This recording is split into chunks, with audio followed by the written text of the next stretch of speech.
Good morning, good afternoon, good evening, depending on where you are. Welcome to this pre-conference workshop of the Asia Pacific Public Policy Network, AP-PPN conference.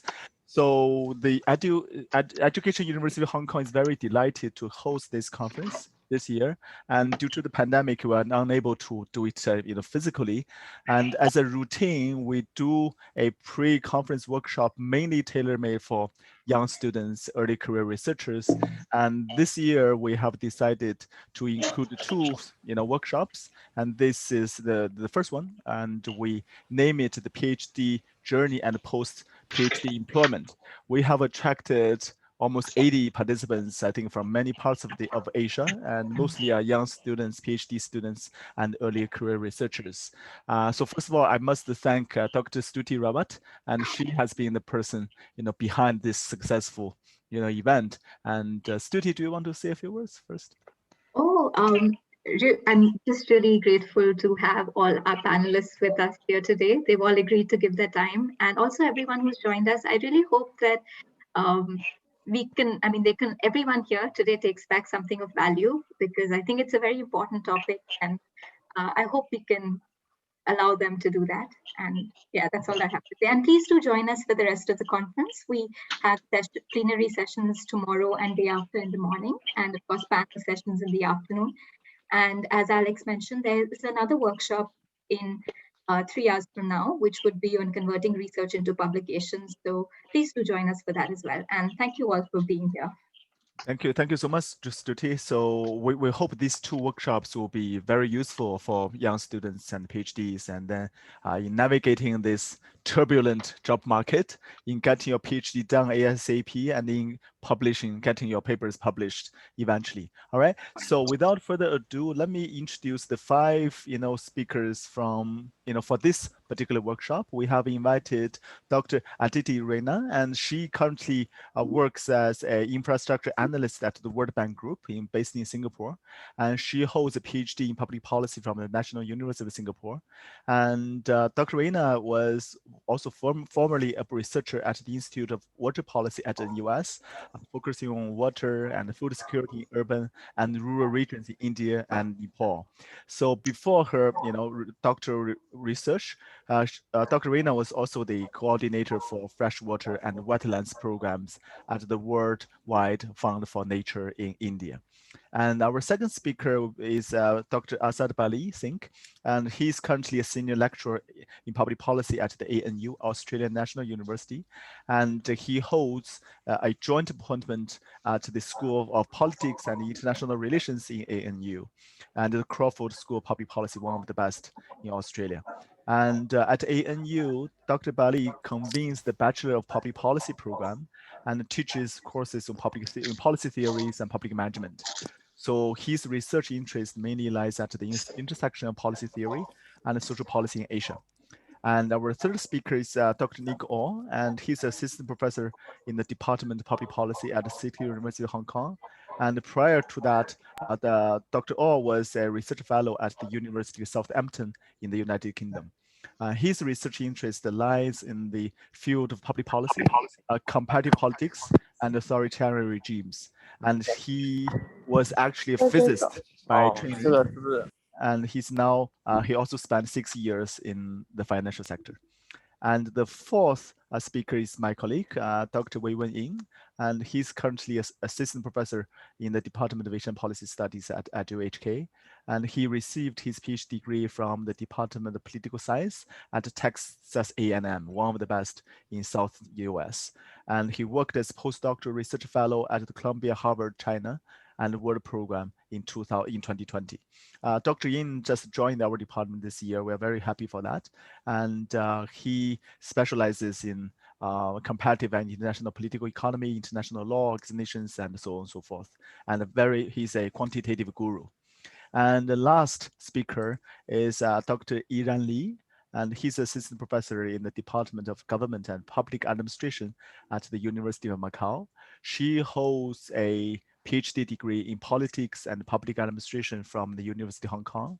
And Dr. Li's research focuses on China's political economy and public policy, especially information management in authoritarian regimes environmental politics, and urban policies. So these are the brief profiles of the 5 speakers. So what we do, the format of the workshop today is at the beginning, I'll throw in some questions to facilitate, to warm up the speakers. And then I think very much, the time is left to all the participants. Yeah, most, welcome to either type in your questions in the chat box or unmute yourself. Okay, so the first question I'm supposed to be asking, this was prepared by Stuti. So what were the some of the challenges you guys, 5 speakers, right? You guys, faced during your PhD journey, and how did you overcome these challenges? Okay, so who wants to kick off? The biggest challenges you faced during PhD. I prepare a PPT PowerPoint slides. Sure. Yep. Can I share it? Yes, please. Why I'm first? It's my honor. Let me be the first one to share with my thoughts. Let me see. Suddenly I cannot find the I can share. share it. So maybe share. I saw. Yeah, I saw okay, the good. share screen. Share screen. Let me see. Here. Do you see it? Here for the, so I try to answer the 4 warming up questions one by one from my slides. You see it? Yeah. The first one is challenges.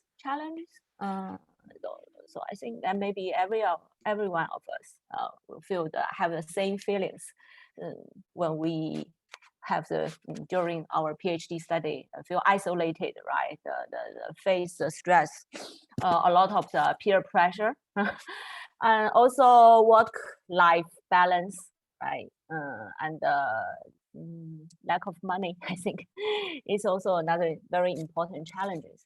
So I think the most of the challenges is from the it's not from the learning process. It's all from the about the mental health, more about the mental health. So my solution or the tips I can share with you is that here I put them here.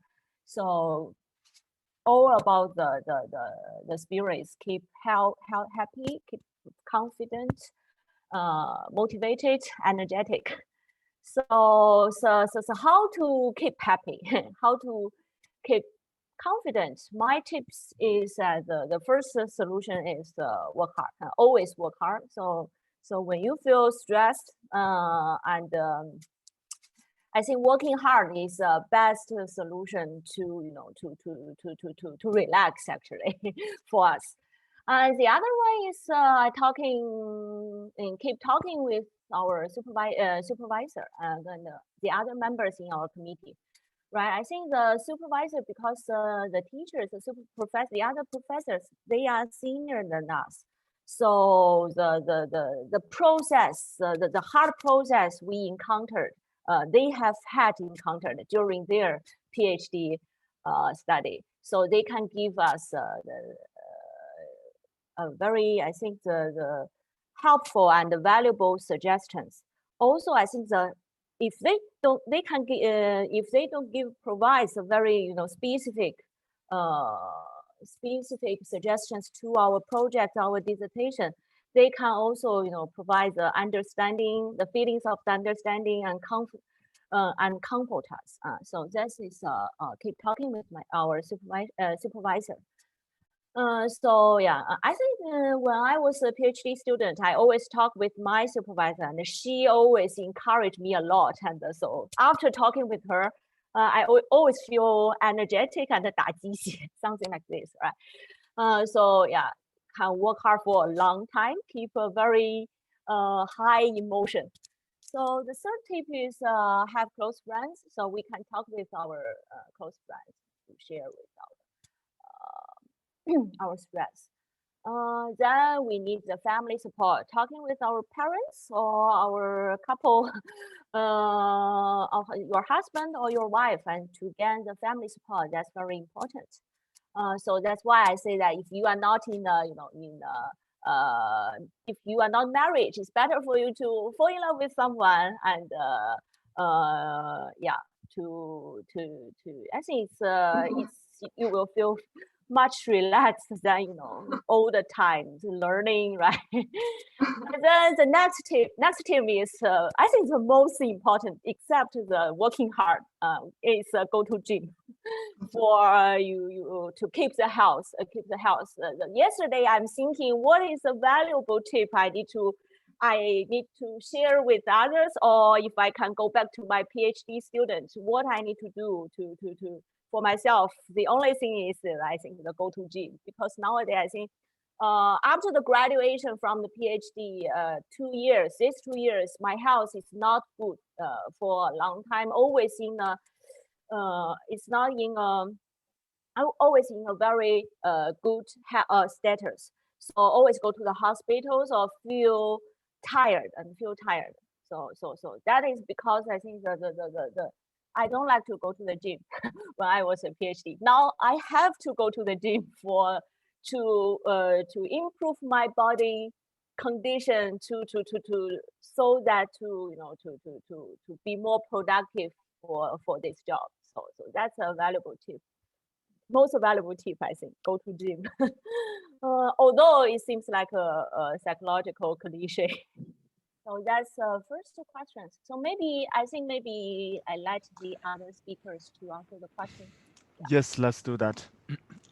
So yes, maybe I can talk a little bit as well. So maybe talk a little bit background of myself. So I graduated in 2019 and I did my PhD in Southampton in the UK.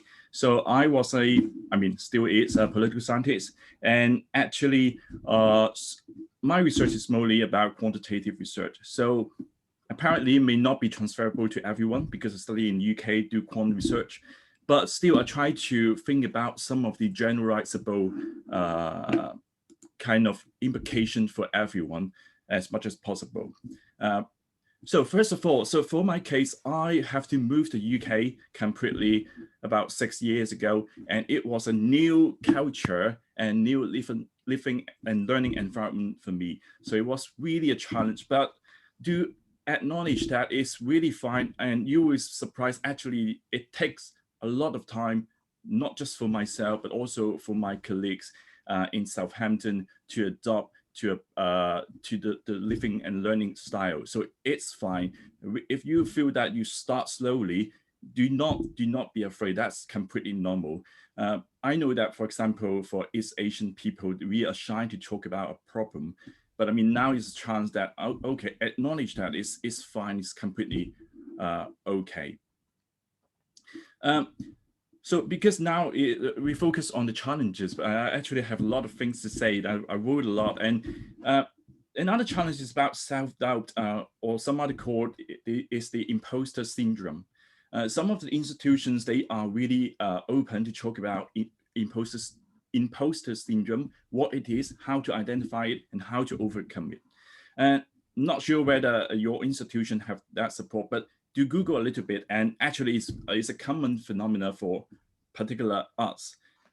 Who we are, actually we are a group of really talented people in the world, the top maybe 1% or even 0.1% in the world. So we are actually working with a lot of smart people around us.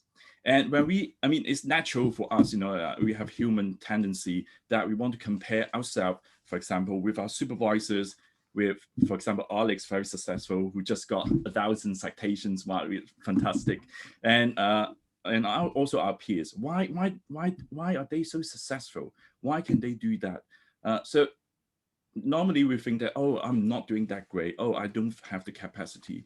It happens, particularly really long 3 to 4 years of PhD journey. That's fine.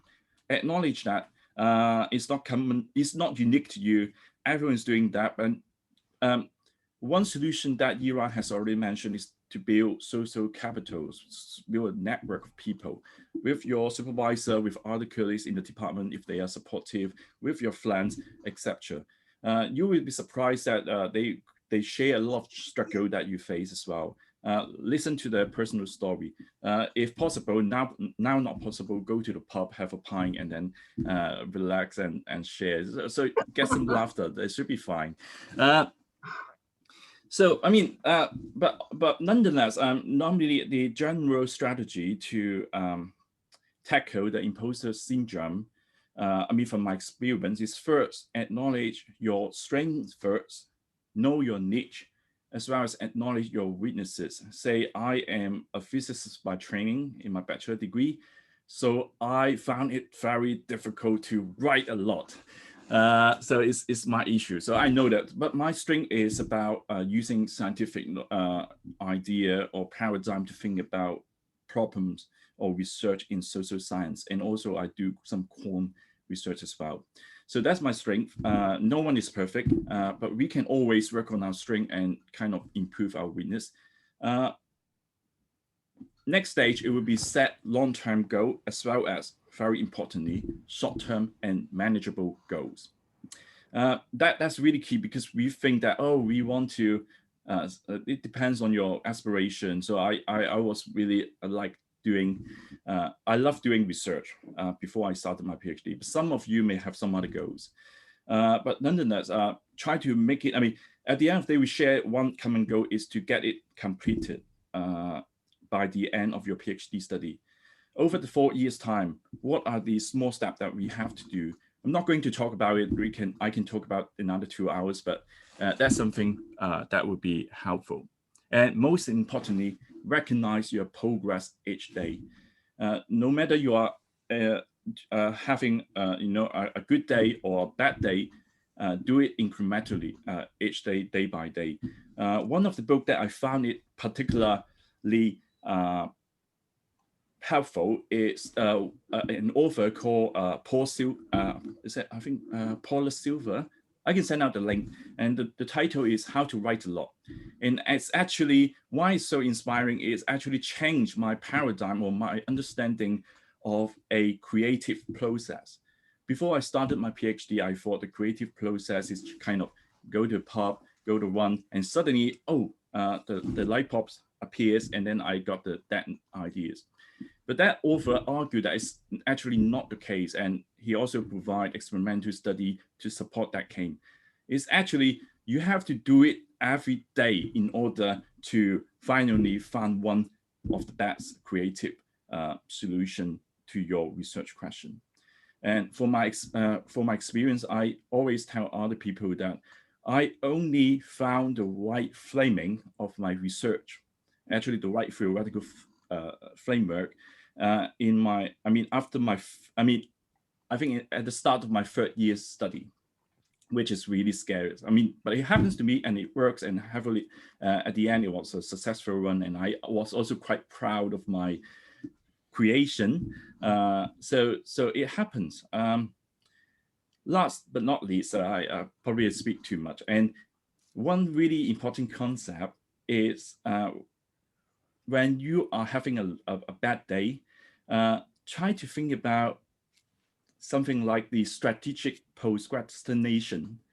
What it means is that we all procrastinate at some points. We don't want to do the tasks we have, but try to do some other tasks that are not directly relevant, but maybe helpful. For example, what I did was when lack of idea to write anything, I try to read a lot of things.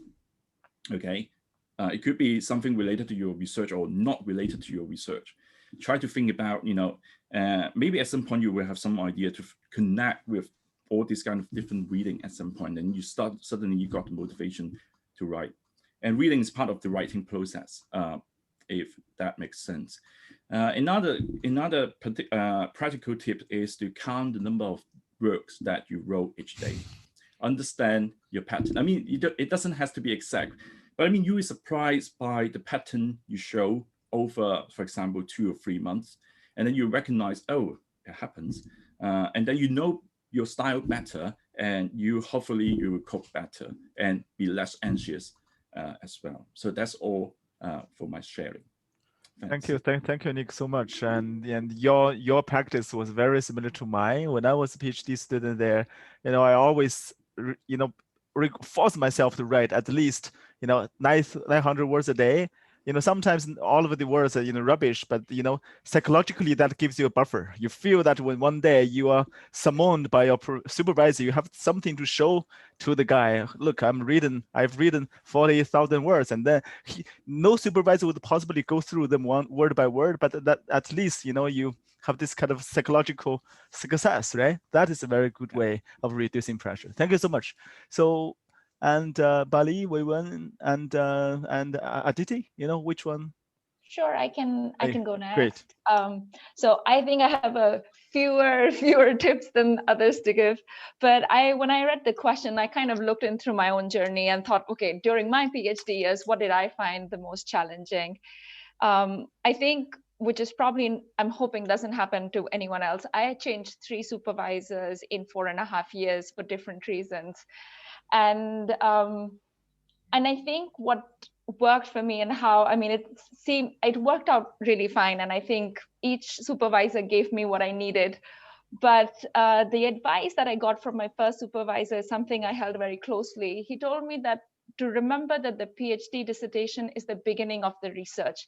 It is not the end, and it is not the pinnacle of the research.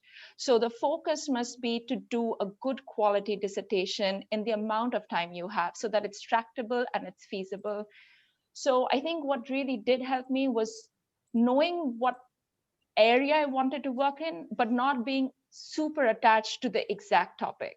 So while I was looking initially at groundwater rural markets, when I got the opportunity to actually go to Nepal and work, I had to change my topic. So I started looking at private water vending. So I switched it around. But the research opportunity was fantastic because my entire research got funded through the IWP by working on another research project. But my point to students would be that be flexible, evolve with your project, be open to growing, and be temperate with reality. So I have seen it in the past where people get so stuck in the idea or go so in depth and make it so broad that it's not possible to do it in the time, and it just kind of extends and you go down like this black hole. So I think remember just that the goal, remember your goal. It's to do something that is of high quality, but within the time that you have. The second thing is, I think what others have mentioned quite a bit is that you do feel lost at times in the PhD. It's a long time. You will have good times and you will have low times, and that is completely normal. All of us have gone through it. For me, I think what I did was, again, what others have also mentioned, is always take baby steps. So even if it's slow, just keep working at it, because it'll take you time to figure out what you need. And that will come through conversations with not just your supervisor, with other people, with other professors who may be methodologically the same, but not on your sort of research topic. It could be with your cohort. So I really do. Even in my work today, we do a lot of brainstorming with people from different fields, because you do not know where you get the right idea and the right contact from whom. So don't let yourself get isolated, and reach out to people, and also keep a check on your classmates. Don't let them be isolated. You can see when people have disappeared and dropped off the radar, write to them. I think that's really important. So that's it from me. Thank you. Thank you, Aditi. And hi, 2 gentlemen, it's your turn. Okay, hi everybody. I'm happy to go next. Well, first of all, thank you folks for organizing this. It's a terrific opportunity. I wish we had this back in the day when we were navigating our paths. So I just sort of echo what most of my colleagues have mentioned, but I just want to add 2 things. The first is some advice which somebody passed on to me in the first semester as I started my PhD. They said, remember that to do something over the next 4 to 5 years, a part that gives you joy and happiness apart from academia. Because if this PhD is the be all and end all of your life, and if academia is everything that you're going to focus your energies on, you will start sweating the smallest of things, you will fight over the pettiest of issues, and you will end up being a miserable academic. So make sure that you do something else that gives you joy and happiness, and academia or your research or your PhD or your it doesn't define you.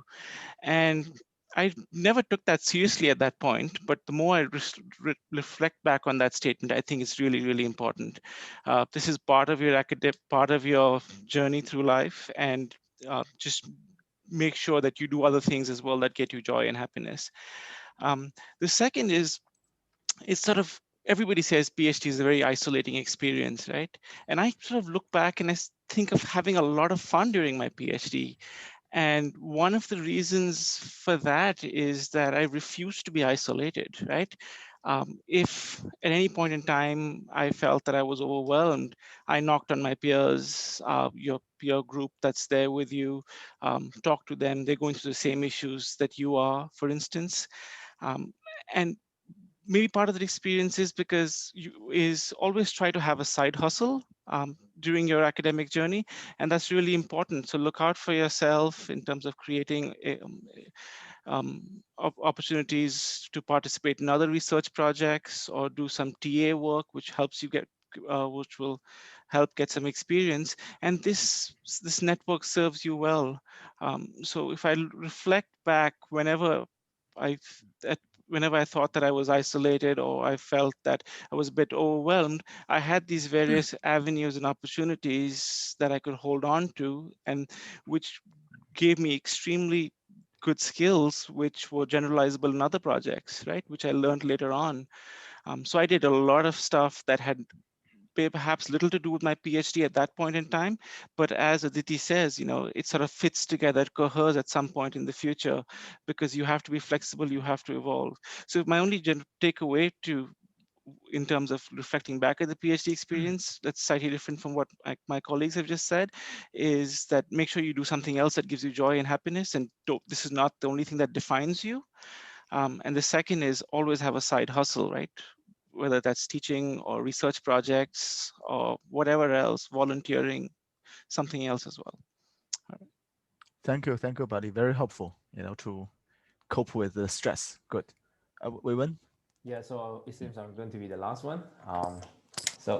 Basically, in my case, I would like to say the biggest challenge would be that I'm interested in too many things.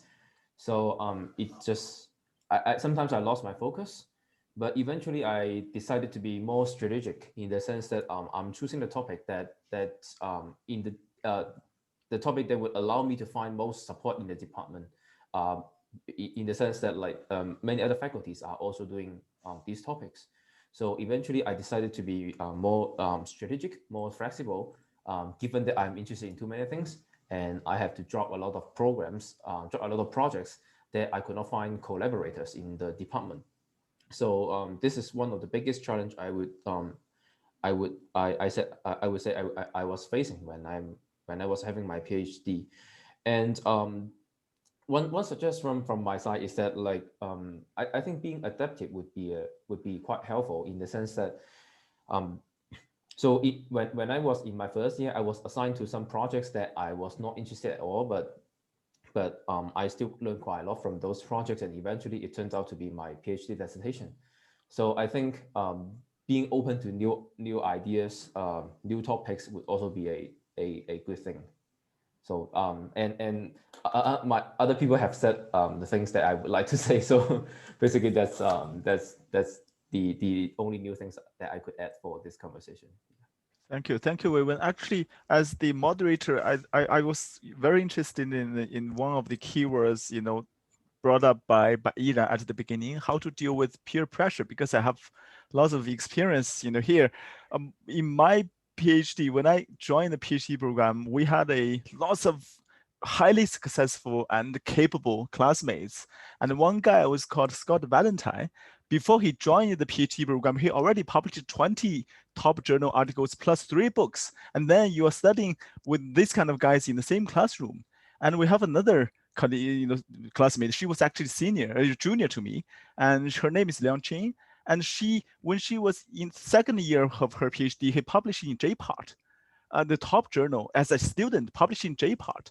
And then, this kind of peer pressure, and for human nature, it's not easy not to compare with others, especially when we are so close with each other. So how do you guys, cope with this, peer pressure?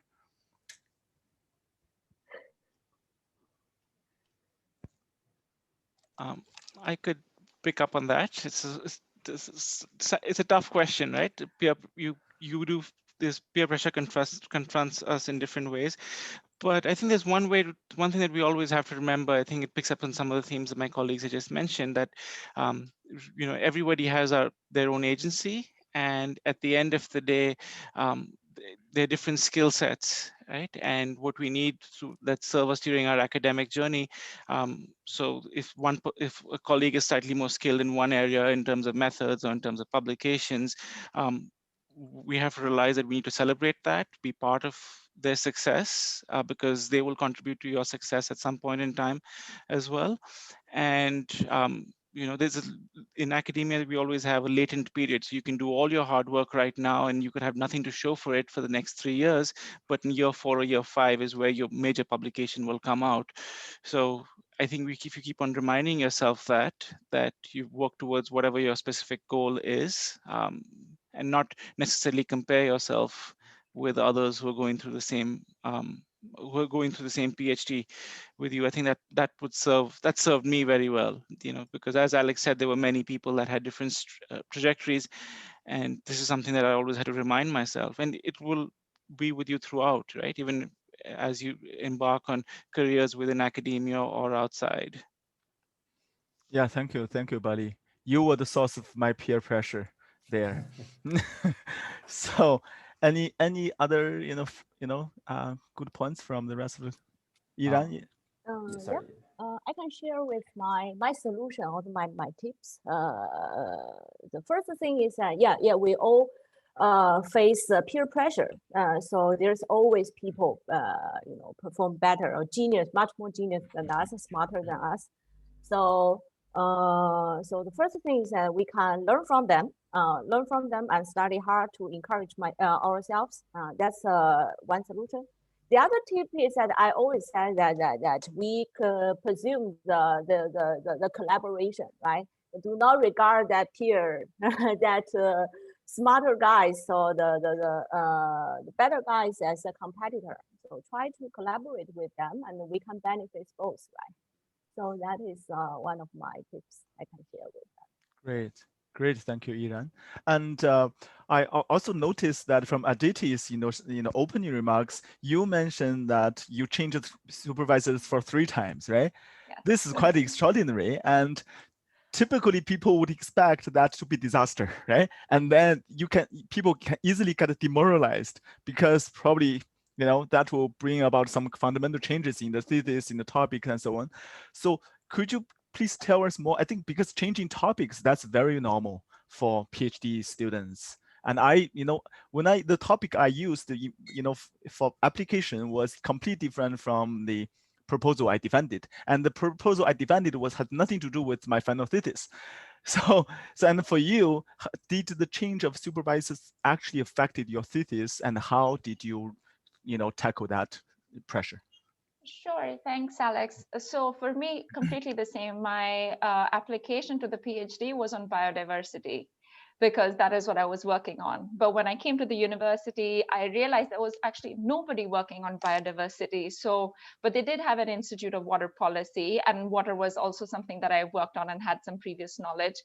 And I really liked the director of the institute. So that's how I started.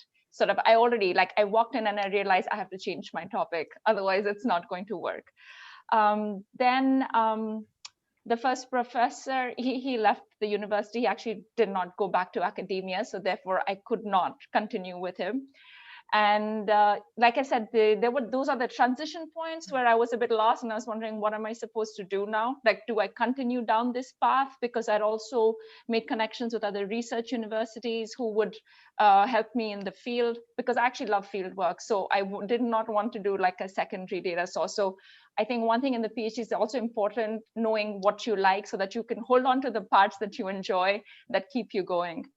Then the second supervisor, actually, it was actually close to my qualifying exam a few weeks before, when they said, okay, there's this project in Nepal. You find your topic, you add it to it, and you can go and do it. And we will support all the additional, the marginal expenses for your research. And so I thought about it and I said, well, but there's also this research other institute. And he said, yes, there is. You can work on it if you want, but that is not certain. It is certain that we're starting the Nepal project in a few weeks. So I did the practical thing, which is, I think I took that, I researched a lot. I read a lot about Kathmandu, read a lot about the water supply system, and found something that I was interested in. All right. And then he left the university as well. And so I had to find a third supervisor. And actually that was a really tough point because I had already written some stuff, but I couldn't get any feedback on what I had written. So I wasn't sure, like, how do I complete my PhD if I don't get feedback?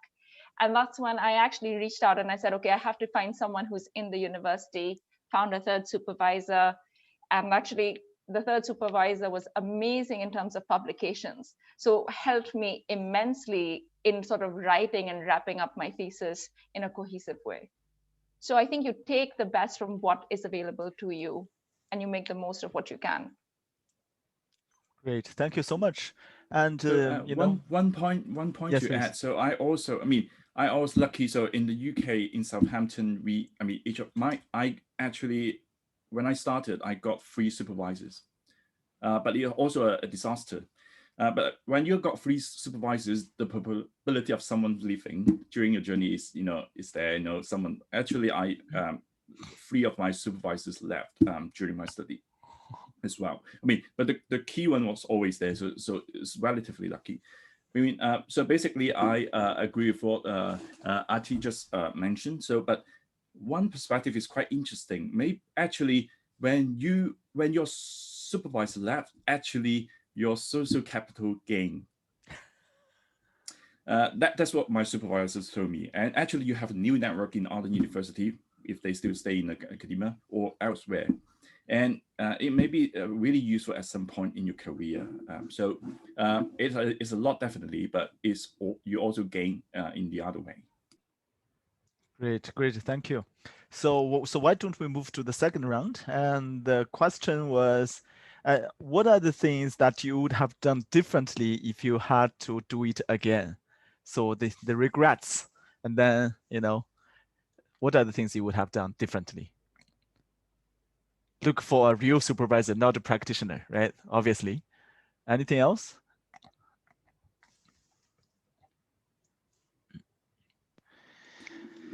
I can share a little bit. It's a tough question. In general, I think here we have a successful planner. So normally they have done really, really well, really. But it's still worthwhile to think, what if I want to do it differently? I would certainly try to organize a network, maybe informal organization among different students in my region that work on a similar area. Why is that? Because it's fun, actually. And also you can, from time to time, you can chat on with others and see how they're doing. We academics, the path is not always that linear, but I think that I would definitely do it more kind of formally by setting up an organization, at least informal one. Yeah. Could I add in a couple Yes, of sentences? A couple of thoughts on that. Sorry, not sentences.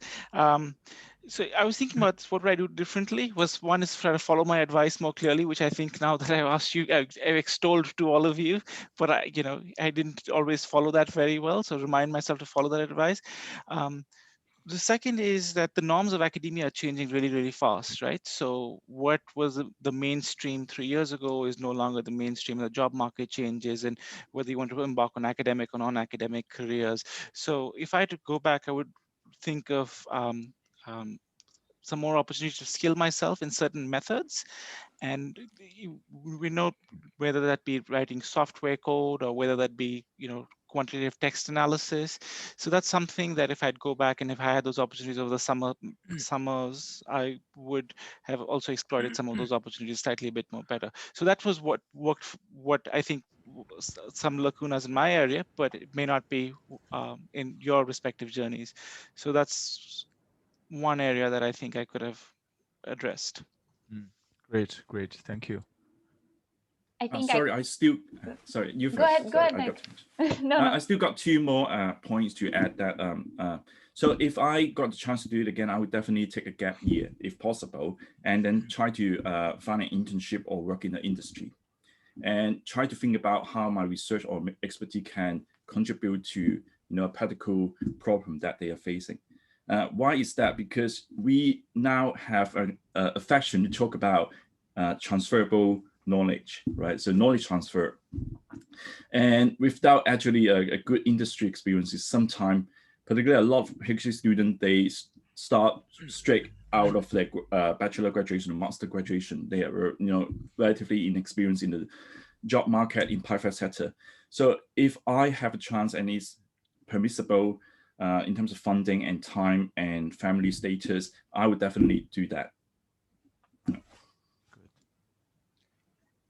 So actually, I agree with you, Nick. I didn't come to the PhD straight from school. I actually worked a few years in between in the development sector before I came. And that gives you a really strong perspective on what you're doing and why you're doing it. And I think our cohort was in general people who had sort of worked before and come. I felt there was less peer pressure. I think everyone was fairly confident about who they were, that people are different, everyone's milestones are different. It was a much more relaxed cohort because I think we were in general a bit older when we came in. In terms of what I would have done differently, I think hindsight is 2020, and I don't know if I could, because the first year was also very overwhelming. One of my classmates had once said that don't let a written word go wasted. And I think in hindsight, perhaps essays could be done a bit more strategically. Like I was very task oriented, needed to write an essay, wrote the essay on a topic, finished it. But if you have a clear idea on what you're working on, you could perhaps develop them a bit more strategically that can be used later. I mean, obviously a 3,000 word doesn't make a journal, but you could build an idea and take it forward in pieces. And that is something that I didn't do, and maybe it helped someone. And the last bit was, I think, something that Bali said. It's not something I would do differently, but I would recommend people doing the same, is really enjoy your PhD. I mean, there are times which are challenging, but this time you don't get again. You don't get to deep dive, upskill yourself. I did a lot of quant I didn't do before. You meet people, you can go on conferences. So there is a lot that you can get from the PhD program, and you get a lot of time. So go to the gym, have fun, go out, like make sure that you do have a good time. It is a special time. You're not going to get these kind of years again. So that is what I would do the same. Yeah, great. Cherish every day. Yep. So Weiwen, Iran. Yeah, thanks. Thank you. Yeah. So basically, in my case, I would like to say, if I could do that again, I would like to learn more things that have a steeper learning curve. Take for an example, data and R. I first learned how to use data, and then I started to learn how to use R. And then I said, oh, maybe I could still use data to do most of my research. I don't need to use R, at least in the foreseeable future for me. So basically, I dropped learning R, but then later I realized that no, there are many things that I could only do by using R. So I would say if in the beginning I could learn something that have a steeper learning curve that might actually would benefit me in the long run. If I could do that again, basically this is one of the things that I would start over again. And this is only an example. And in general, I would say learning things that have a steeper learning curve earlier would actually have a long run benefits for a PhD student. Thank you. Great. So maybe one point to add. So learning out now may probably becomes the basic. So if you do not have that skill, you are kind of inferior because a lot of people knows that. So always find your niche. What I mean is that if you're doing qualitative research, is there a very systematic way to do that? Look at the literature in Europe. They are doing kind of a physiologic, qualitative comparative analysis, that kind of techniques, trying to make it more systematically to test some of, use qualitative analysis to test some of the hypotheses. These are really sophisticated. Learn about them early. Another skill that I would highly recommend is the use of experimental methods. Statistically, those are relatively easier. But it's always very difficult and time-consuming to think through how to implement and experiment, and then make sure that those concepts is of interest to your general readers in your area. So, I mean, those are other suggestions, if that helps. Iran, you? Yeah. Thank you. So I still share with my slide. Great. Let me see my slide. Yeah, I agree with the Nick said that maybe if I go back to 2 years or 4 years ago, I may spend a gap year for an intern so that I can choose the work in the industry. But for me, I think the here is that I list 5 points about what I will do differently. The first one is still work harder and write more. Like you and Nick have said that I think we need to write for maybe we need to count the words maybe one day for 1,000 words, so that so write more so that we can practice our writing skills and know pinpoint have a much more clear overview or map in our mind about our discipline, about our research area. So that's it for first point. And the second point is for if you want to hunt job in the academic market, I'm thinking that we need to be ambitious but also be realistic. So job market driven. That means that so in China we said that we walk on the 2 legs, 2条腿走路. So when we start our PhD study, the supervisor always said that be ambitious. We need to to publish the paper on the top journal on JPAR, PAR, something like this. So you always read the articles like the articles on that published on that journals. But the thing is that the reviewer cycle is always very long, and publishing a top journal is always difficult and competitive. So I think that maybe for the students, a more realistic method is on one hand we prepare and thinking the ambitious ideas that which have the potential to publish on the top journal, and then maybe make this kind of the work as your dissertation, etc. And then you at least you can publish it when you be an assistant professor. You have had the academic job. That is one leg.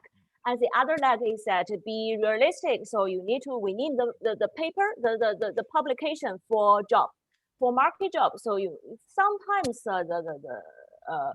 the low level publication is also necessary. So we need to, so that's why I said that we need to write more, even though it's not that publication, that paper, that project has no potential, to publish on the JPAR, but maybe on the layer 2, right? Layer 2 journals, the second level journals, that's okay. So write it and think it and try to publish it. That is my suggestion for the job market. And the third one and fourth one, I think they are the same for me. Because as a junior student, I think I always, I know a lot of the people, students, we always are too shy to share ideas, thoughts, and the projects with the senior scholars or famous professors, stars in these areas, too shy to share ideas and thoughts. And think that, my work is not so perfect. So now maybe when my work is perfect, I can, communicate with that guy. Now I think it's a fault. It's a fault. So communicating or talking with these guys, we can learn a lot, and we can inspired with their thoughts. They can give us more valuable and more valuable suggestions, I think. So that's why I think that we need to, we have the courage, we dare to share with the ideas to the others, and attend more conferences and meetings to develop our network and try to find the potential collaborators. So especially collaborate with the senior professors, because sometimes I think their name and their name is very important for the publication, but also, of course, they will contribute to, definitely will contribute to the professors, to the project. But yeah, that's very important. We can learn from a lot from them. And the last point, still, as I had said, the go to gym. Yeah, that is what I shared about this. Thank you. Thank you, Iran. You know, the impression is that the going to the gym was truly the key to your PhD success, obviously. So actually just now when I was looking at the participant list, I realized that there's a high percentage of the participants actually from mainland China, Hong Kong. I saw some Thai names, Russian, Vietnamese. I even saw one Vietnamese, you know, and Korean names. So could I add one more question? You know, this is a side question, and that's mainly targeted in Weiwen, Iran, and Nick, you know, in terms of English writing. Because, you know, English writing is always, you know, a challenge for second and even third language, you know, English speakers. And then how did you, you know, improve your English writing skills so that, you know, the final product is truly up to the standard? Putting substance aside, looking at the language, you know, quality itself. And did you hire, you know, copy editors? And how did you, you know, tackle this challenge, please? Well, I can. Thank you. Maybe let me be the first one to answer this question. So I'm thinking that when I was a PhD student, I read a book named The Writing Science. It's a very famous book. I don't know whether you know that. It's written by a biologist, but it's all about, this book is about the writing paper, writing research articles, how to write the research proposal and get the grant. So it's all about the English writing. I think it's very helpful for my writing, because my research is all about the quantitative research. So I think such kind of the research has a certain kind of the style, and they have the standard format. So for me, I think for me as a foreigner, non-native speakers, I just want to make my writing simple and smart and clear. That's a basic, that's a standard I want to follow. So that's one book I can share with you. Please read that book, and that book they teach you. They teach you how to read a publication, how to read a book, how to read a publication, and how to think like an author, how to make your article reader friendly, something like this. So I think the key for the language is not about the language, actually not about the language. The key is about the logic, whether you are thinking clearly about your research question. What is the logic between the first sentence to the second sentence? What is the logic between of the flow of the sentence, right? Even within one paragraph, sentence by sentence, there is still need the logic and a smooth flow from one thing to another. So that is the book I read and influenced my writing a lot. And another book I can share with you is I think maybe all of you have known that the elements of the style. That is a very so later on, can you please type the titles into the chat box? It's easier, right? Yeah, okay. So element of the style, and that in that book, the author discuss a lot about the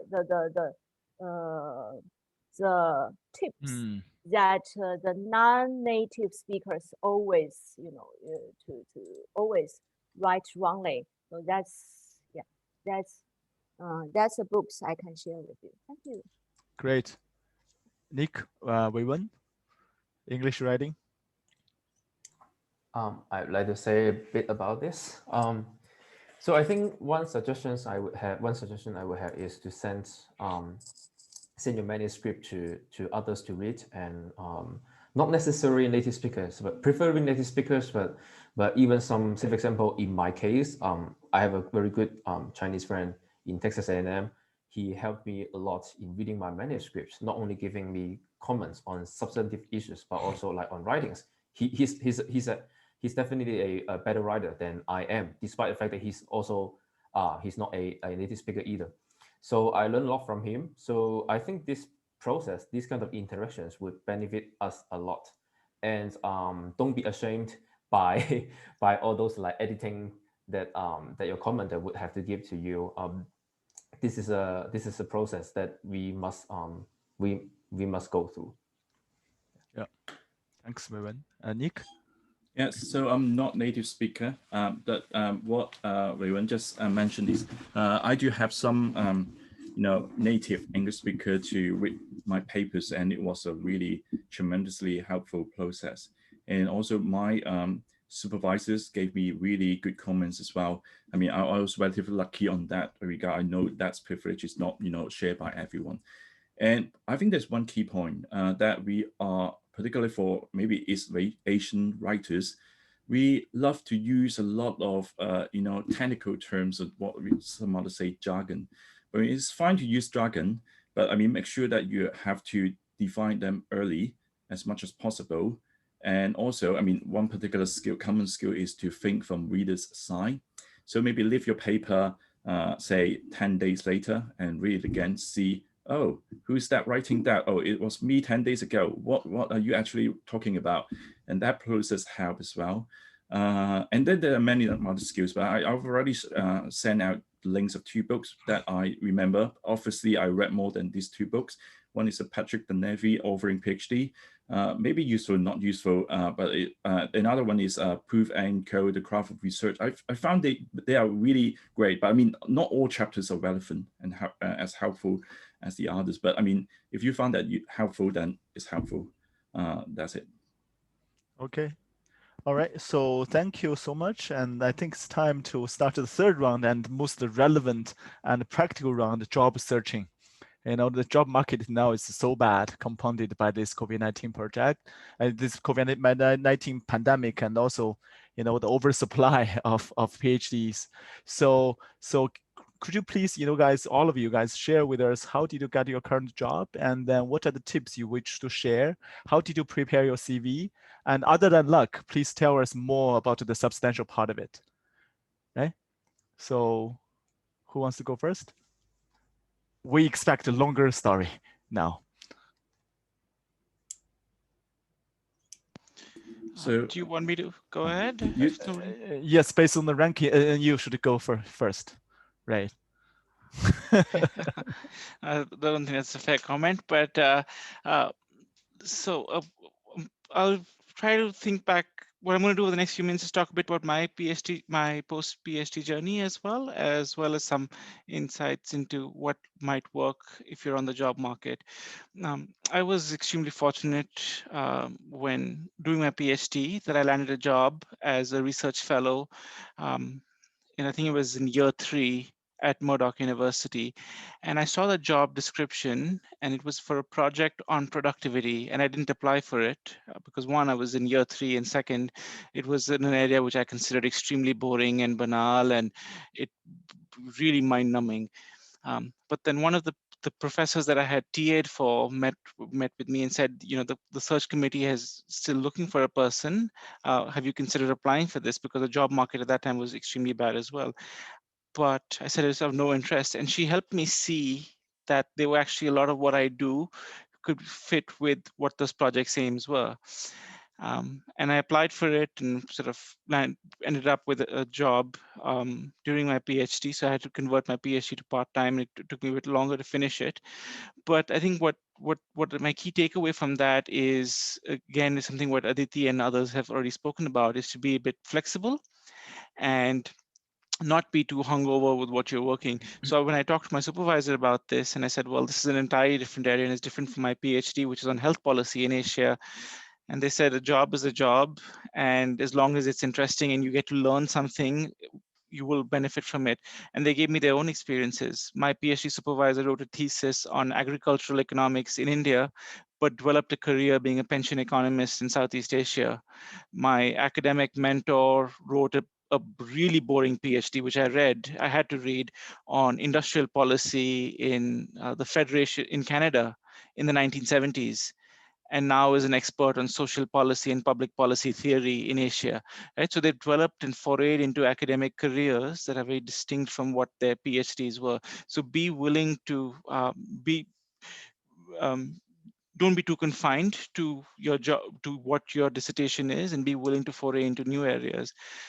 So I learned a lot from the Murdoch experience. I was a research fellow there for a year, for 2 years actually, finished my PhD, applied for a postdoctoral position at the University of Melbourne.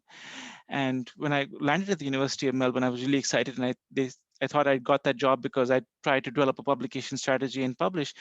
And my first meeting with the head of school, and he said, "No, we hired you because you could teach." And then I realized that, one, well, thank you very much for that vote of confidence. And second was that one of the teaching experiences that I did was some adjunct teaching at Nanyang Technological University that nobody wanted to do at that point in time. And I just lucked out into that. They wanted to, they were looking for a sessional, and they wanted to offer a course in policy design. And I said, "Oh, sure, I could do that. I wanted some money, so I did it." And in retrospect, that was something that the search committee liked at that point. So I finished a postdoc at the University of Melbourne and got my position at the Australian National University in December 2019. So if I have to think back in terms of what I think, luck explains a large part of my academic employment, but Alex has asked me to not to think of other causal factors. So I would have to think about, I would attribute it to two or three reasons. One is to sort of develop a publication strategy, think about even if the parts of your PhD, how can you get that published while you are working towards your PhD? Participate in as many collaborative projects as you can. One of the things that we had to do was a lot of teaching during our PhD in terms of TA work, and I negotiated with those people that I was teaching for that we would work on a paper together. And that was something that I got to learn from. And writing is a skill, it's not easy. And I always learned from that experience. So develop a publication strategy. What are you going to get done during your PhD? What are you going to get done post-PhD that will help you? So that would be one overarching advice. The second thing is, and this is an advice that my mentor passed on to me, be as generous as an academic colleague as possible. If somebody asks you to review a paper, unless you're extremely stretched for time and you can't do it. If you are in the position to help somebody review papers, read comments, do it. Read their applications, send out advertisements to your colleagues, champion your peers, and that will be amplified for you. And I've really benefited from that. And this is anybody. So it's not that you're finding these are only select groups. It's champion your PhD peers. They will be your mates for the rest of your life, and it will benefit you. So develop a publication strategy, be generous. Great. Thank you, Bali. Who next? Yes, Nick, please. I'm afraid that I always speak too much, but that's me anyway. So I was studying. I studied in the UK, and then I got a 2 postdoc job right after. Actually during my PhD, and then after, then I got another job, 2 postdoc jobs completely. And actually, there's a good thing about the job market in the UK, good or bad. They have very clear person specification listed in their job advertisement. That's not similar, say, for the market in Hong Kong or in other part of the world. Do have a look, even you're not applying for one there. Why is that? Because they explicitly tell you what they are looking for. Think early, whether you have those skill set. Sometimes it's just about luck that a department looking for example, a political economist that, oh, I'm not a political economist. Oh, I cannot relate to that. But maybe you can do it the other way. I'm not doing political economics, but I'm doing maybe a slightly kind of similar, maybe, can I actually start earning now today? write some papers, a conference paper to start with on those topics. That also works. Other skills, for example, sometimes, if you want to land a tenure track job, so same for all departments, that we all have teaching needs. We all have our strategic direction that they want to go with. Do some homework on that. If you cannot, you cannot learn about those from the website or other things, try to talk member staff in those departments, and don't be afraid to send email.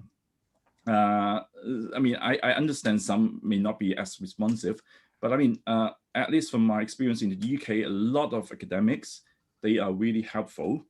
And then they love to learn new ideas and meet new people, okay? As Azad said, so we are all, actually everyone knows that this industry is tough. So we are trying to give back and help others to, fully unleash their potential if possible. Personal experience. I sent a lot of applications. I think I applied about 20 or 30 jobs in the final year of my PhD. I think I only got feedbacks from maybe 2 or 3 of them. So, no feedbacks or rejection is the norm. I was at a time quite kind of self-critical. Oh, why can't get these? And at the same time, because by the time you graduate, you also have financial burden. I have a family to take care of, so that's why it's getting stressful. But it's normal. It's a norm. And as I said, publish early. Everyone in the department actually want to assess in the future whether you can excel and then contribute a lot. So we assess potential. Think about how you can show your potential. Publication is one thing, but it's not a must from what I've seen. Sometimes it's about how you frame yourself. Keep charging. My supervisor told me, let the market design your destination. You never know. So that's the things I would like to share. Great, thank you, Nick. So, Weiwen, Iran, Aditi, yes, please. Thanks. So before I talk about my experiences and suggestions, maybe I should say thank you, Alex, for hiring me and giving me a job in this very bad job market. First of all, you're lucky. Yeah, which is a very good job, by the way. So yeah, and I would say having a solo author publication would be a very strong signal in the job market, indicating that the candidate could actually publish by himself or herself. This would be a very credible and costly, very credible signal. So this is one suggestion I would give, and it doesn't have to be in a very, very top-ranking journal. A very decent journal, a solo publication in a decent journal would actually be very helpful. And in addition to that, in my case, having a strong recommendation letter would actually help. And this letter might not necessarily be written by some very prominent figure in the field. So when I was looking for, when I was having my interview with the Columbia Harvard postdoc, the faculty actually said my supervisor wrote me a very strong letter, but actually my supervisor is not a very big figure, a prominent figure in the field, but like he knows me very well and he wrote me a very strong letter. And it seems that this actually could be very helpful for me to get my postdoc. Despite the fact that, again, my supervisor is not some very prominent figure, but it seems the letter he wrote for me really impressed the people at Columbia. So I would say these 2 factors might actually help us. First is like the solo author publication. Second is a good letter, regardless of whether the letter writer is really a prominent figure or not, would actually be very helpful for us in competing in this job market. Thanks. Thank you so much, Weiwen. That's great advice. Having single author papers is always most valued, because majority of the applicants will show lengthy CVs, but probably 99% of the works are co-authored, and then you will get exposed to critiques, right? Attacks that about whether you truly have the independent ability to get published. So single author paper certainly matters a lot. Great. So Aditi, and you, yes, Yiran first. Aditi, your case is different. You now become a practitioner. So I will leave you to the end and then tell us more about the feeling of working for the World Bank. Yes, Yiran, please. Okay, thank you. So yeah, still share with my slides. Do you still go to gym? Looking for no, no, the approach. For this one, so actually, 2 years ago when I go to the job market trying to find the job, I also look around the not only consider the academic positions, I also consider the positions, the jobs in the industry. So maybe I also have some, and also get several offers from the industry. So maybe, although I don't work there now, but I think I have also have some experience in industry job, interview tips, something like this. First of all, the academic position, we need to well prepared for all the interview. When you prepare those paperwork, including your CV, your working paper, your cover letter, your interest statement, teaching philosophy, etc. So I don't need to say too much about this paperwork, these documents, but you need to well prepare. And you need also, if your English is not so good, you need to to find a very professional editors to polish your language, at least from the documents committee. I think the searching committee let us persuade the searching committee your ability, capacity, and your potentials. So the first one, be prepared. And the other is that when you get the interviews, maybe first is the video interview or telephone interview, and then the campus interview. Anyway, when you get the interview announcement, you can, I think follow the suggestion from your supervisors and your classmates. So I always conduct a rehearsal before I have any interview. So invite my supervisor or the other professors in the department, which we are very familiar with each other, and invite the classmates.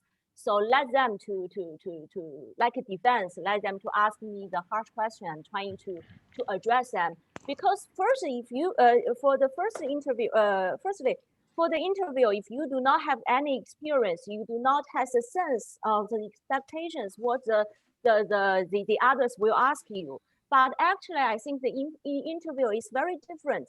It's not like the examination. They put the questions, we answer the first the right answer, and then we get an A. No, the interview is I think the two-way communications, right? So you need to express them, and although I think maybe sometimes you cannot fully address their questions, their concerns. I think that's common thing, right? Based on based on your real situations. So anyway, well prepared and do the rehearsal. So my slides also say that the follow the instruction from Career Center as a university, but because I'm from the graduate from the Hong Kong U. But I think the university in Hong Kong do not, including the Hong Kong U, do not have a very strong instruction for the PhD, career job hunting. But I found a lot of the university in the US, their career center have a lot of the resources to teach you how to, your dressing equity, or the tips on how to have an interview, prepare interview, what's your expectation, how to prepare the questions. So one by one, very detailed and helpful. So you can, I think you just you can search on the Google and search on their website. You can see a lot of the resources. They even provide you the CV, the specific CVs for different kinds of the position, the academic position or the non-academic position for PhD, because our CV is very different from the undergraduate students CV, right? And also they provide the specific template, what kind of the sector will write first, or or in the last, something like this. And also YouTube has a lot of the resources. That's my second suggestion. And then I think you need to, for the academic, not for all of the job, you need to map out the options. So conduct very deep market research. For the academic market, for the academic jobs, job positions, you need first to know your target places, right?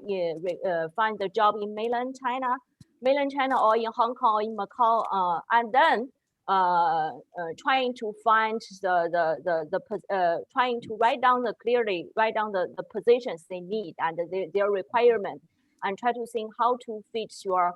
I think the matching is very important, right? Try to find the requirement which is matched with your research areas.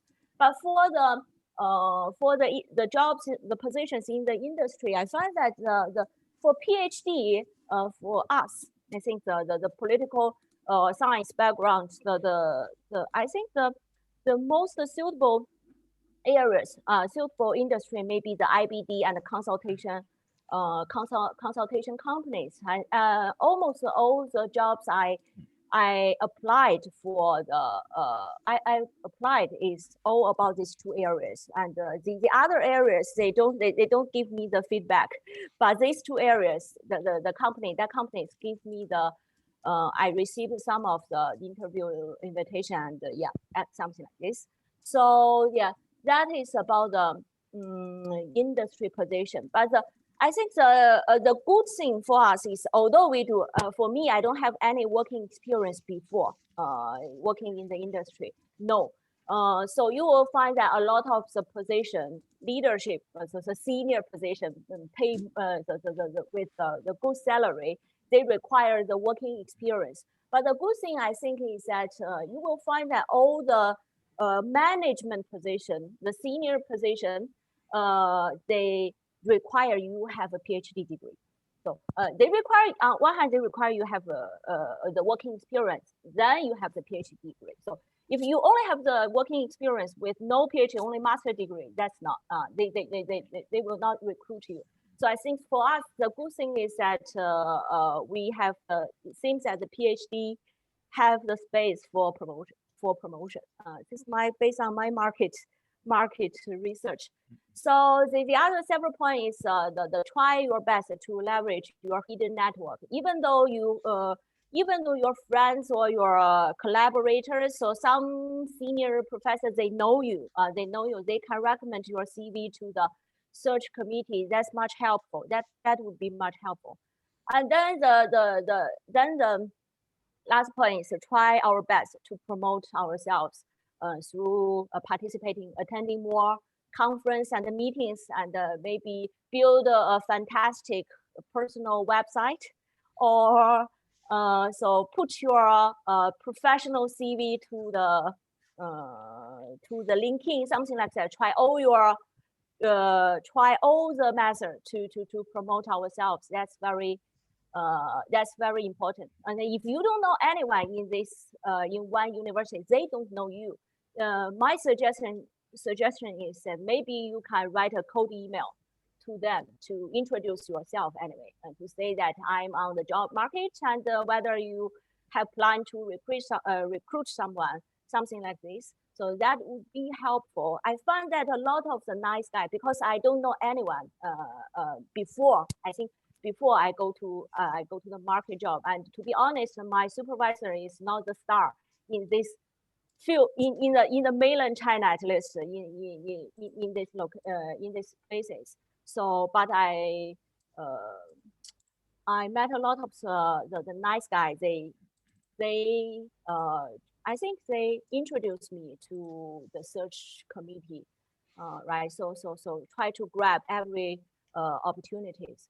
So another small tips is that I found a lot of the students, their CV is bad designed. So I recommend you to, it's not professional. So I recommend you to use the latex to redesign your CV to make it professional, even not only for the academic position, but also for the industry position. That's my tips. Thank you. Great, great. Thank you, Iran. So Aditi, is your show time, because the conventional expectation for a PhD holder is that you end up, working as a professor in academia. And then it's, at least in public policy, it's not that conventional, common to see a PhD going, working for the industry. Of course, World Bank is a fantastic organization. So at the beginning, why didn't you choose to continue your professional career in the academia, and then you end up, working for an international organization? Does World Bank pay you well? Sorry, Alex, you're on mute. I didn't hear the end of your question. Yeah, so does World Bank pay you well enough to drag you away from university? I echo this question. So while doing the PhD program, I think I realized that I wasn't made for academia, that I actually really missed the applied part of it. So actually having a client that I am trying to problem solve for. So for me, that is what motivates me to do the research, to do the analytics, to find the best method. That is my motivation. And I couldn't see myself staying motivated without that connection to, like real development issues, topical, knowing what the government needs, etc. And so I knew that I wanted to go back to some form of sort of either in an applied research space or work for a development institution. And yes, the World Bank does pay fairly well. It is a good paymaster. Like before it, I wouldn't say that when I worked for other organizations, they were not, you couldn't live a quality independent life on those salaries. But yes, the World Bank is a good paymaster. But apart from that, actually, so I can tell you about how I found the job is during the PhD program, I was constantly doing research projects with other people as well. So working on my research, but also working with other people. And I think that for me was key. So I mean, I know there's a lot of things said about networking and you need to know people, but I think for me, what's more important is that people need to know your work. People need to know the quality of your work so that they can speak on your behalf confidently and put your name forward.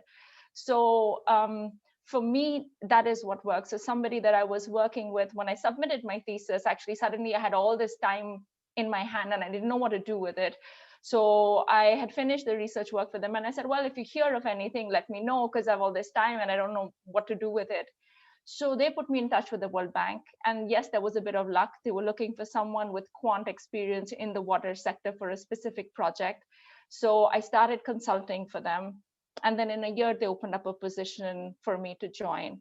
So one was sort of like, of course, like Bali and all have also mentioned that it is important that you continue doing other things. Like don't be so narrow and just do your own research. Make sure you meet other people. They know what you're doing. And of course, if you have publications that which I wasn't focused on, of course, but if you do, people also know what you're doing. That's a way for you to share the quality of your work. Second, which is I think different for the non-academic world, is that while having your niche is good, which is in the PhD program, in the non-academic world, being able to position yourself that you have a set of skills that you can apply to a variety of settings is actually very important. And also that you are not so narrowly focused that you don't know the big picture. So yes, you know the situation in a country or a city, but you can also place it in a broader context, that you have interest in, sort of the broader issues in the world and can speak about them. I think that's very, very important. So anyone looking for sort of the non-academic side, you need to present your work to represent your skill set and the quality of your work, but also show that you have a greater depth of experience. For me, I went into with this experience of the water sector, but currently I work solely on transport. So I'm working on railways, aviation, and ports. And when I entered the bank, I knew nothing about it. So you are expected to learn, you are expected to grow. Of course, not on your own. I work with specialists and you learn and then you sort of build your experience. But so it's a different sort of mindset. So it is not narrow and deep and you kind of continue in it. The non-academic development institution is you need to be able to move. You need to be able to grow. So it's a personal preference, I think. Great, thank you. So it seems that some audience are pretty interested, motivated to work, not for university, but for industry. And there was, Aditi, I think the question typed in the chat box is intended to you. This is from our Turkish PhD student.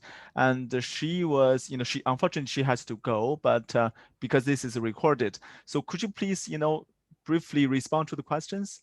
What is the most Sure. beneficial aspect and the other tips for the employment opportunity in international organizations and the industry, please? Sure. So in the international organization, a PhD is highly valued. There are a lot of PhDs at the World Bank, so it is not uncommon to have people who are specialists in what they do. It is very well regarded. A lot of the work we do requires the key sort of skill set that you build out of PhD. And of course, the PhD gives you sort of a standing that they know you can write, they know that you can research. So there are no questions about whether you can do it because you've already done it. So I think that is already a positive. But what I would like to add is that these three things, which I'm assuming is also important in the academia, is good writing, good analytical, and communication skills are very important. And I say communication because your audience tends to differ when you are in the non-academic world. So sometimes you're writing for policymakers, sometimes you're writing for technical experts. So you need to be able to change the way you write your papers depending on who you are writing it for. And that's it's a good skill to have. The second one is for such positions when they are looking at recruiting, is it your technical expertise or something else?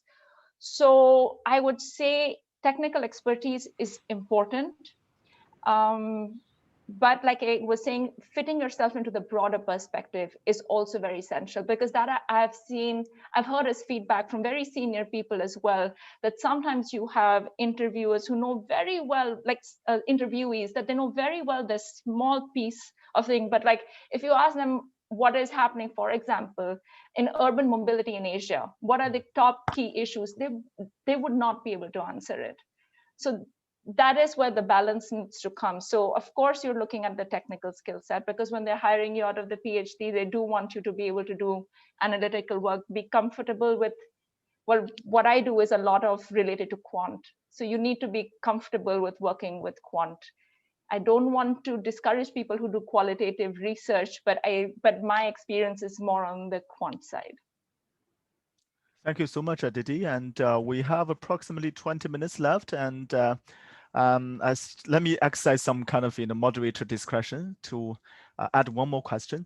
I personally participated in some selection committees, and we came across some quite unfortunate cases where the applicant was highly capable, lengthy CV, good publication record.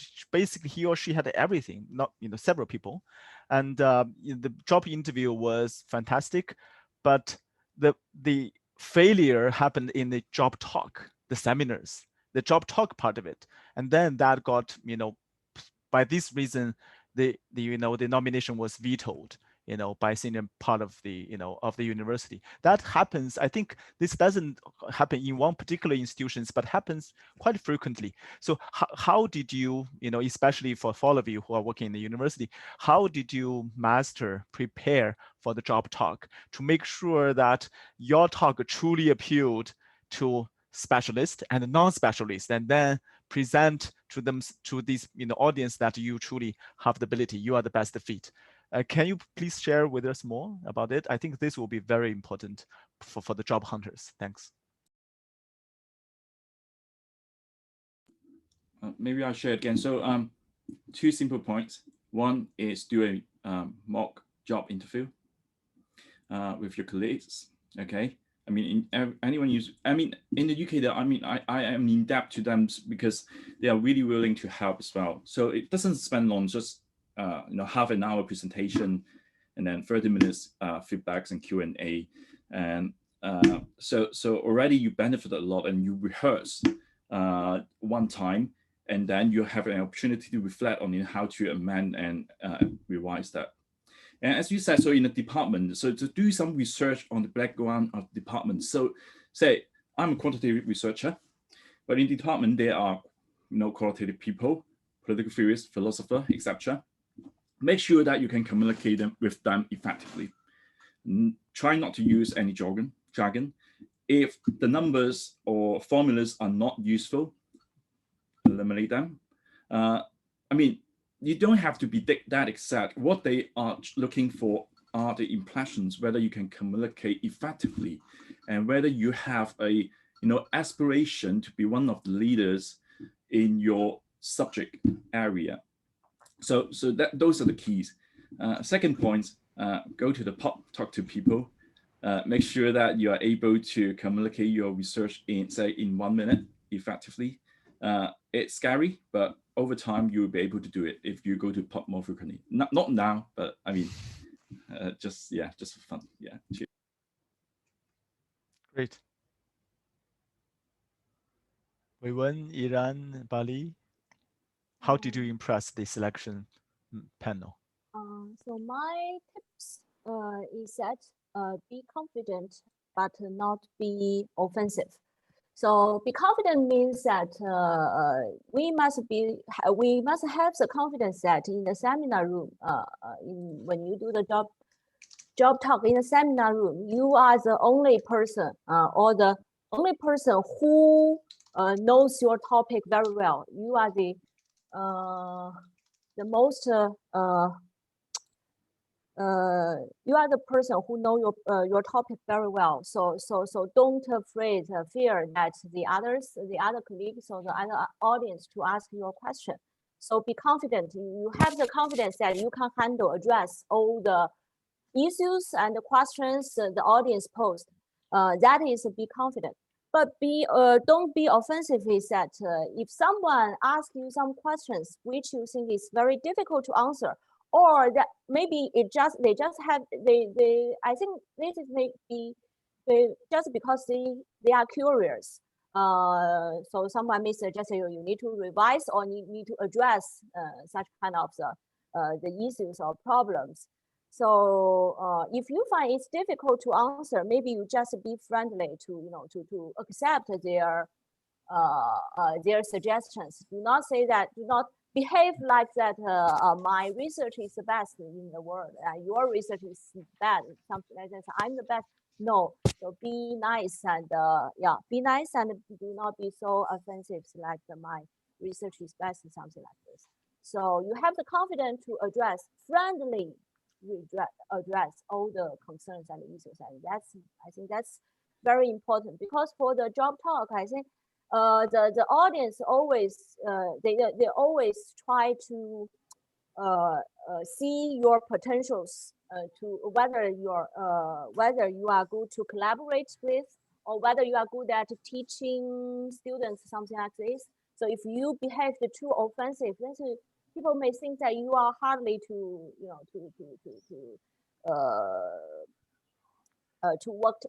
work together. So that's bad. Yeah, that's my tip. Great, thank you. Weiwen, please. Yeah. So I think Nick and Yan both make great points. I agree with a lot of them. And I would just like to add one tactical suggestions that I have heard multiple times from different people. So during the presentation, that suggestion is during your presentation, don't talk about everything you know. Intentionally keep some of them in Q&A section to show that you could actually respond immediately to questions. This is kind of tactics that I heard from multiple people. Yeah, so it might be helpful in some occasions. That's very clever. Leave some words to the bank. Yeah, yeah. Exactly. We enjoy it, and and when it's necessary. That's good. Yeah. Bali. Yeah. So if I think back on my own experience, I gave my first job talk just to my primary supervisor, or just a presentation of my PhD, and it didn't go really well. And I got feedback on just the argument, and that was, I think, in year 3 of the program. It wasn't a job talk, but it was just a presentation of the PhD. And then I kept on working on it every 3-4 months. We'd book out a classroom, and it was intimidating because he would be the only person in the room, and I'd present.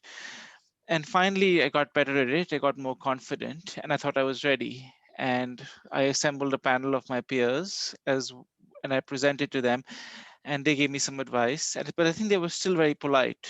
And I had a presentation of so this was about 6 or 7 presentations already. And when I was almost ready, I got in a room with an academic mentor, and I asked him to sit through it.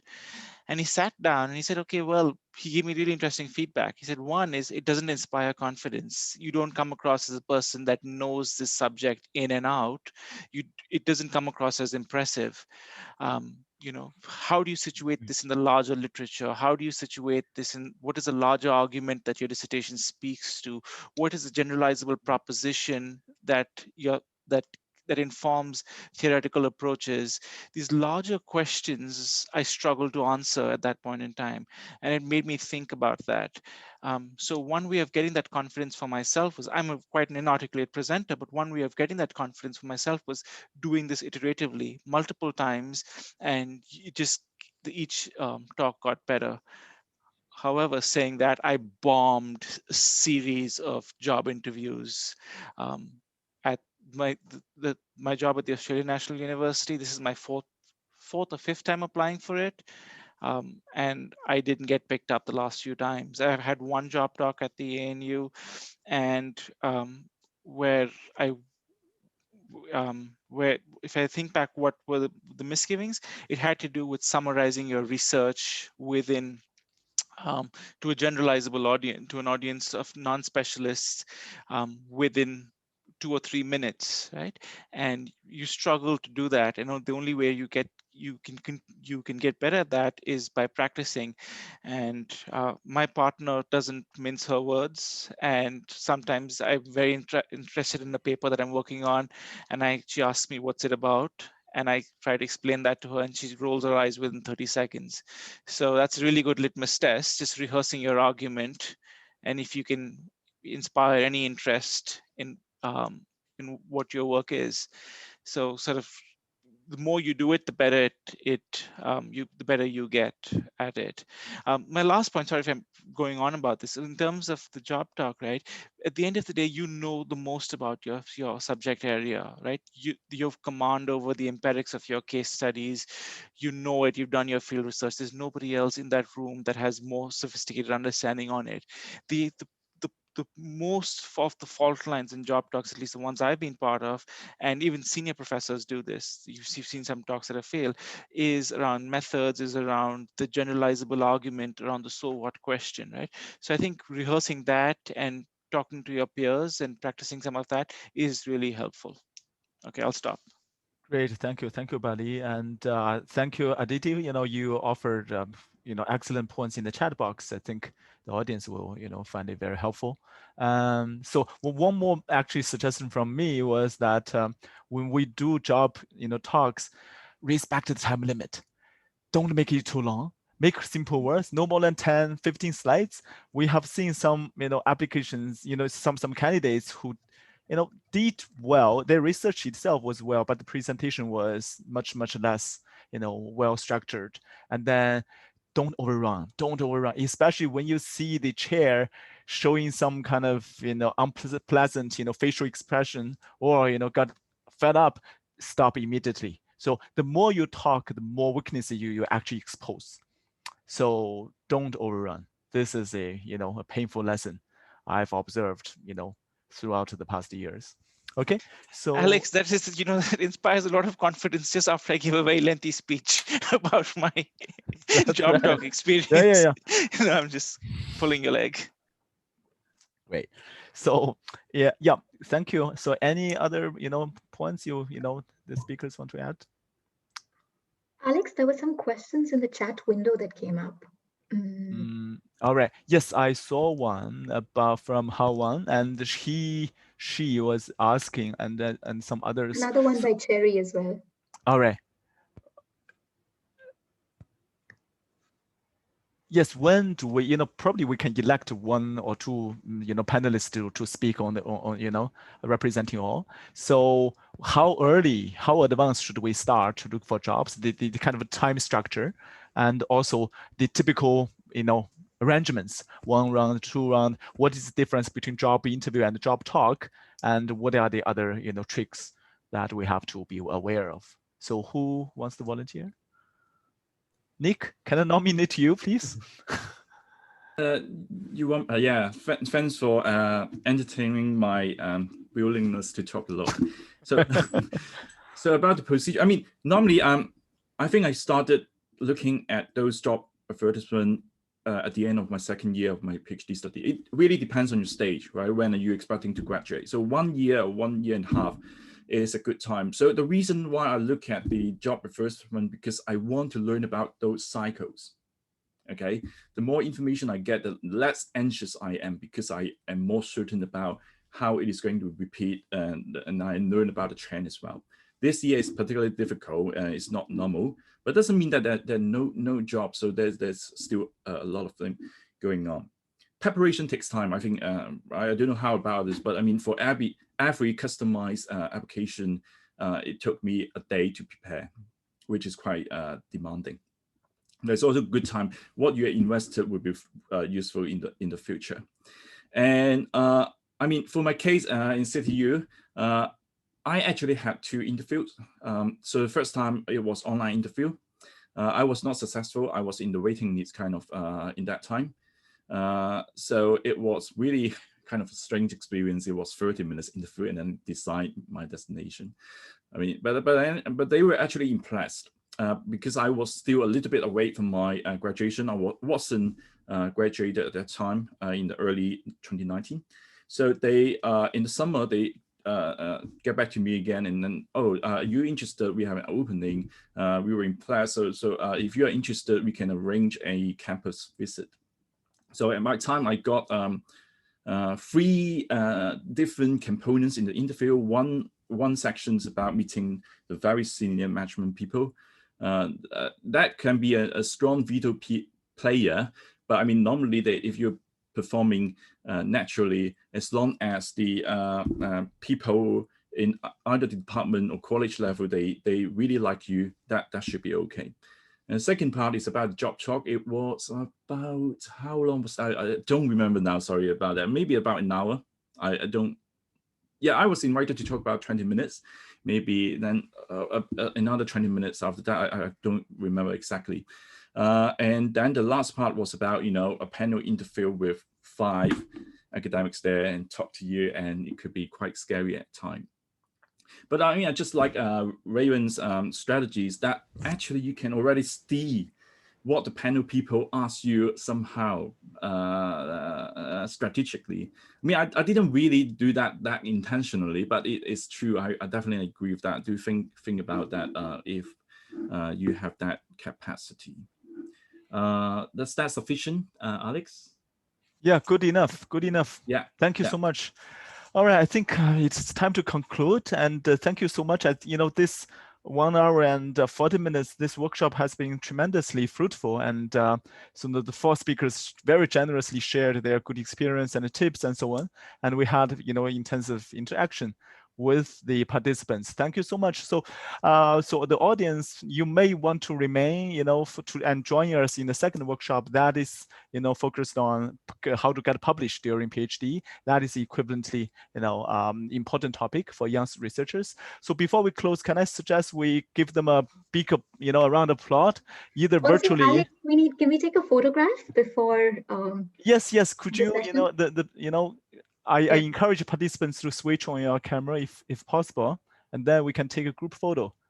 Yeah, and can also, I invite all of you to switch on your camera, please? And also, just for everyone who's yes, go on. I see people I know. Hey, that's Gidji somewhere there. Okay, we'll have to take a couple of shots because so that everyone fits. Yes. Great to see your pretty faces. So everyone, please, let's take a photo. Johnny, can I ask you to take a screenshot, please?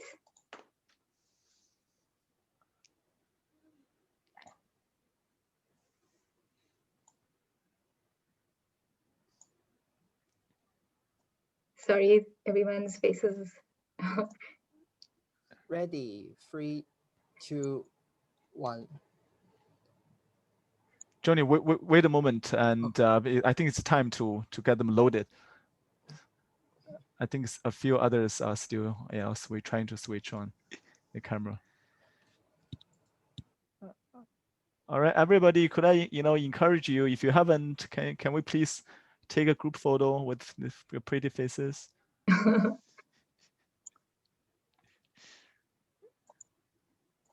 And then we'll be able to send you we could, upload this to our Facebook account and our website, and you're most welcome to download it, as a memory. We Good. will do that, and can also upload a document with some notes that we made about what the speaker spoke of. So it would Good. be useful for everyone to refer to. Good, good. So Johnny, it's time to take. Ready, 3, 2, 1. All right. Okay, thank you so much, everyone. Let's give them a round of applause, either virtually or physically. All right. Thank you so much, the speakers, tremendously helpful. Thank you so much. Thank you. Bye-bye. Thank you so much for your time. Bye-bye. Good luck, Thank you. everyone. Thank Bye, you everyone. so much. Bye-bye.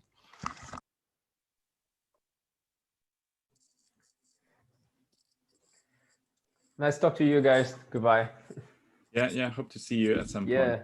Yes. Yeah. Look forward to see you next somewhere, maybe in CTU. If you're around, yeah, definitely, yes. Yeah.